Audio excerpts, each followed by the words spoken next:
നമുക്ക് സിമ്പിളായിട്ടൊരു മട്ടൻ കറി ഉണ്ടാക്കിയാലോ. ഞാൻ ഇവിടെ എടുത്തിരിക്കുന്നത് 1/2 കിലോ മട്ടനാണ്. അതിലേക്ക് ഇഞ്ചി വെളുത്തുള്ളി പേസ്റ്റ്, കുറച്ചധികം ചെറിയുള്ളി, കാരണം ഞാനിവിടെ വെല്ലുള്ളി തക്കാളി ഒന്നും ഇടണില്ല. പൊടികളായിട്ട് മല്ലിപ്പൊടി, മുളക് പൊടി, മഞ്ഞൾപ്പൊടി, ഗരം മസാലപ്പൊടി, പിന്നെ ആവശ്യത്തിന് ഉപ്പ്.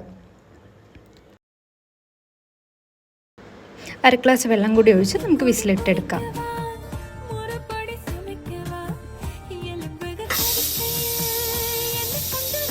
ഒന്ന് വെന്തതിന് ശേഷം നമുക്ക് 2 ടേബിൾ സ്പൂൺ കുരുമുളക് പൊടി ഇടാം.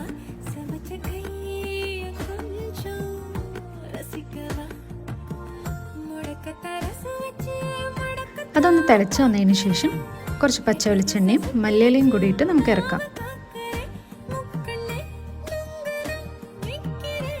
എല്ലാവരും ഈ ഡിഷ് ഒന്ന് ട്രൈ ചെയ്ത് നോക്കി നിങ്ങളുടെ അഭിപ്രായം ഷെയർ ചെയ്യണേ. ഇതുപോലെയുള്ള സിമ്പിൾ റെസിപ്പിക്ക് വേണ്ടി നമ്മുടെ പേജ് ഒന്ന് ഫോളോ ചെയ്യണേ.